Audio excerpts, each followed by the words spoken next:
todos e chamamos o professor Carlos Roberto Fernandes de Araújo para falar em nome dos novos acadêmicos.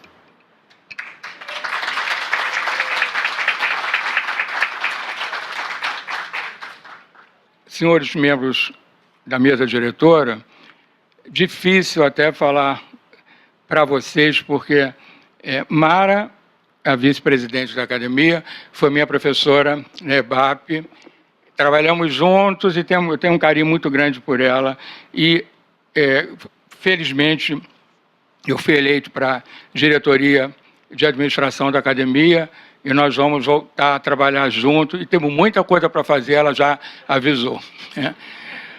Professor Antônio Freitas, além de vice-presidente, não sei se todos sabem, é um membro do Conselho Nacional de Educação.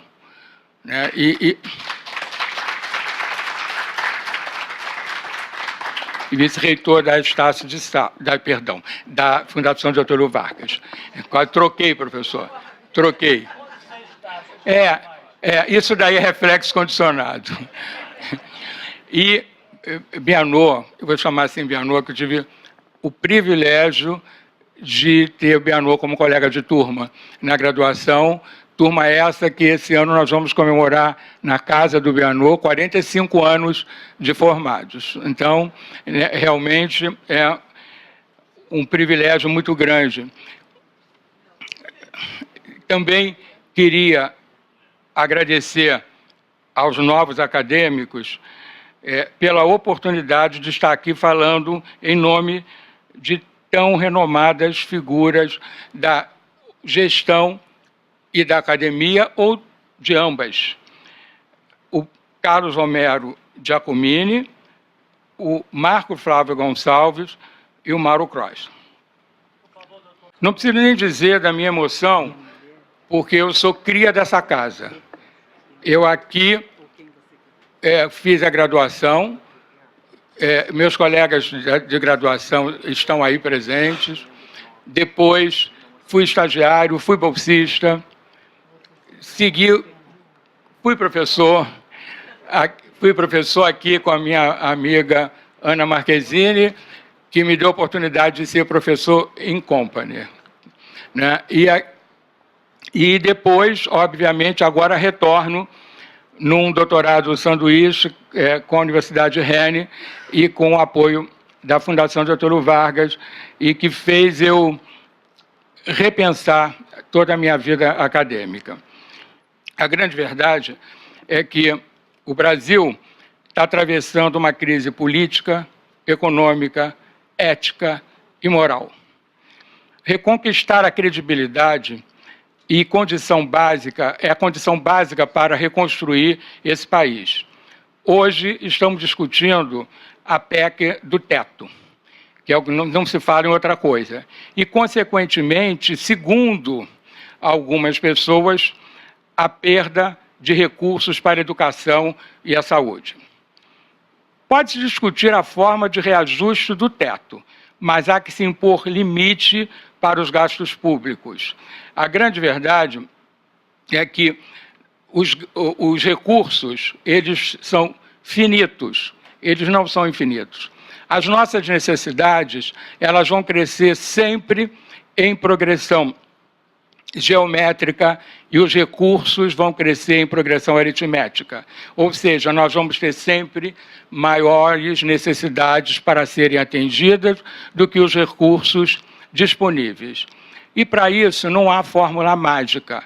As pessoas têm que entender o seguinte: hoje se fala muito em aumentar a vinculação de recursos para a educação. Vinculação é uma faca de dois gumes. Ela beneficia, sim, a área social, mas ela engessa o planejamento e, com isso, às vezes impede que, num determinado momento, uma área como, por exemplo, a segurança, possa demandar mais recursos e não pode. Dizer que nós temos poucos recursos para a educação não é verdade. Nós temos, constitucionalmente, 18% dos tributos o governo federal é obrigado a alocar para a educação e os estados e municípios 25%. O que acontece é o seguinte: não está existindo uma contrapartida de resultados para essa alocação de recursos. O que nós temos percebido é que não tem como aumentar mais. As pessoas estão dizendo, não, é insuficiente, não é insuficiente. O problema dos recursos não é de insuficiência, é de gestão. Então, não há como a gente fugir disso. Qualquer recurso público, nós temos que regular, gerir com eficiência, fiscalizar e punir a quem distorcer esses recursos. Então, hoje em dia, falando ainda de atingimento de metas, né, vocês vão verificar aqui, pelos dados que eu coloquei, que muito se fala em aumento de recurso. Mas no último teste PISA, o que é o teste PISA? É um programa de avaliação de sistemas educativos para medir as habilidades dos estudantes entre 65 países. O Brasil ficou em 58º lugar em matemática, 55º em leitura e 59º em ciências, perdendo para Chile, Uruguai e outros países mais desenvolvidos. Segundo dados do IDEB, que é o Índice de Desenvolvimento do Ensino Básico, que saiu recentemente publicado pela imprensa, ao avaliar português e matemática em 2015, nos anos iniciais do ensino fundamental, a meta era de 5,2 e o resultado foi atingido, 5,5. Quando você chega nos anos finais, que vai da primeira à sexta série, a meta era de 4,7 e o resultado foi 4,5. Quando vamos para o ensino médio, o resultado é ainda pior, pois, além da evasão, existe uma evasão fortíssima no ensino médio, a meta que era de 4,3 só atingiu 3,7. Então, desculpe, não é um problema só de falta de recursos. Os recursos estão aí. Aí vocês estão... Segundo o INAF, que é um indicador de analfabetismo funcional, pessoal, 74% dos brasileiros não conseguem entender um texto simples. E 14% repetem a primeira série de ensino fundamental.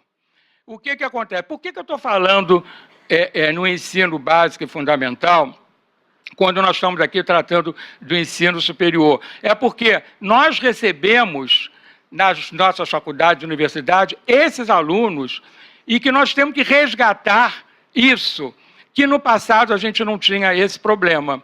Nós hoje estamos resgatando conhecimentos básicos de matemática e conhecimentos básicos de português, mas não é português, é leitura. É leitura. E, fazendo um paralelo para a área de administração, as diretrizes curriculares do curso de administração, elas não demandam nem português nem matemática. Pressupõe-se que o aluno já chegue sabendo. Eu duvido que alguma instituição de ensino não tenha que fazer uma revisão para que o aluno possa continuar, porque senão ele não consegue passar em matemática financeira, que vem logo a seguir.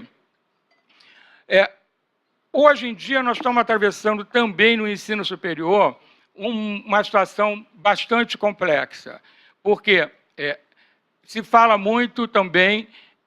há uma diferença entre o ensino público e o ensino privado. O ensino privado de instituições mais privilegiadas do que outras, e o que a gente está percebendo é o seguinte, o ensino público também reclamando recursos, e se a gente for analisar, o ensino público está gastando recursos muito na área meio, deixando de focar a área fim. Só para você ter uma ideia, eu fui dar uma palestra recentemente numa universidade pública e a biblioteca era totalmente carente de livros, e se isso fosse na universidade privada, ele não tiraria um ponto para alavancar, né? A universidade pública também está passando por esse problema, só que, é claro, eles têm um vestibular e eles podem fazer uma seleção maior através desse vestibular. E as universidades privadas, com raríssimas exceções, a demanda, né, é muito menor que a oferta. A oferta de cursos é muito maior, então não há porquê essa preocupação. Quando a gente pensa nesses modelos que o governo criou, Enem, ENAD, O que a gente vê, infelizmente, é que, tanto no Enem quanto no ENAD, quando chega perto da prova, você tem professores contratados só para trabalhar esses alunos, como se fosse cursinho no passado de admissão, etc. E, por incrível que pareça, no caso do Enem, os melhores alunos, os que têm as maiores notas, eles são chamados por faculdades, por instituições particulares, para que eles possam, eles não pagam, eles têm isenção, para que eles possam dar nome a essa instituição.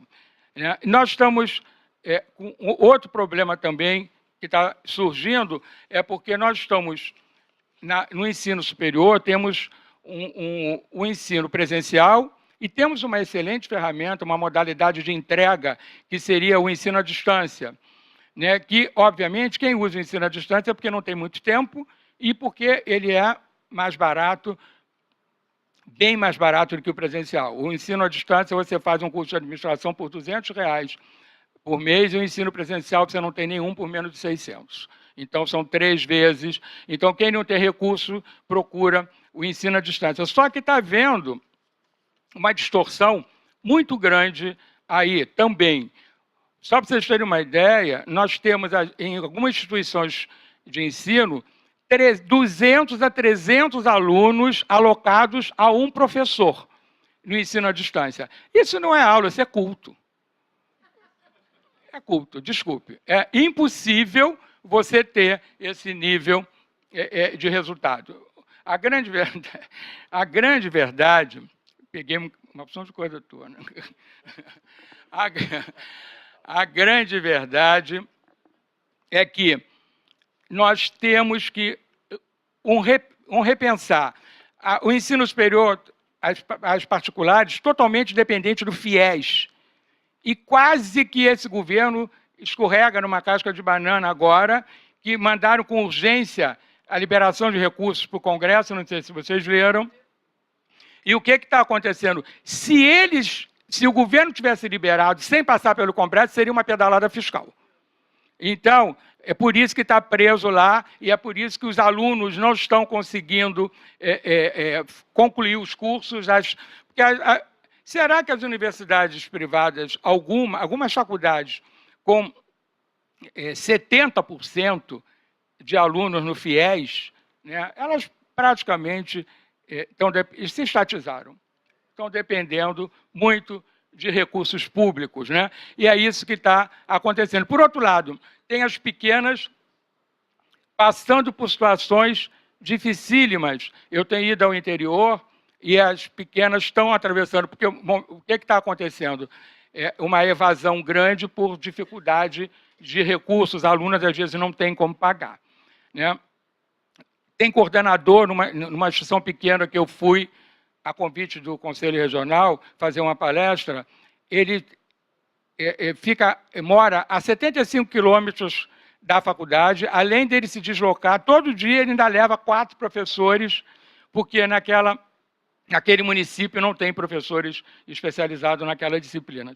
Então, nós estamos atravessando uma situação de transição muito complexa, né? Há que se pensar nisso, e aí é que eu quero colocar a academia, é uma audácia minha nesse momento, mas olha o que diz a academia.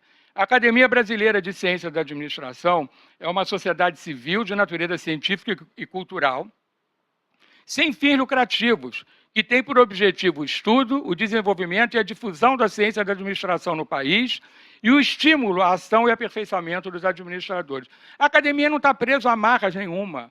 A academia tem excelentes cabeças pensantes, intelectuais da área de gestão e da área acadêmica, que poderiam estar contribuindo muito mais para esse ensino superior no Brasil, ajudando ao MEC, que a professora Maria Helena Guimarães, que é a secretária executiva do Ministério da Educação, né, sinceramente, eu pretendo disponibilizar a academia, no sentido de não formular políticas públicas, que cabe a eles formularem, mas nós podemos assessorar na formulação de políticas públicas, nós temos capacidade para isso.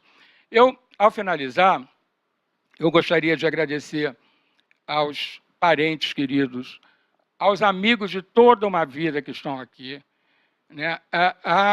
Aqueles até que, infelizmente, não estão mais entre nós, mas estão em nosso pensamento.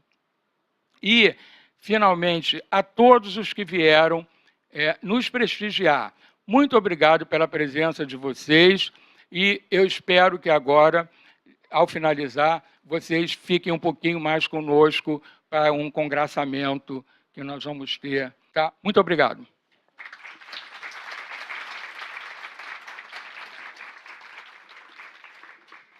Obrigada, professor.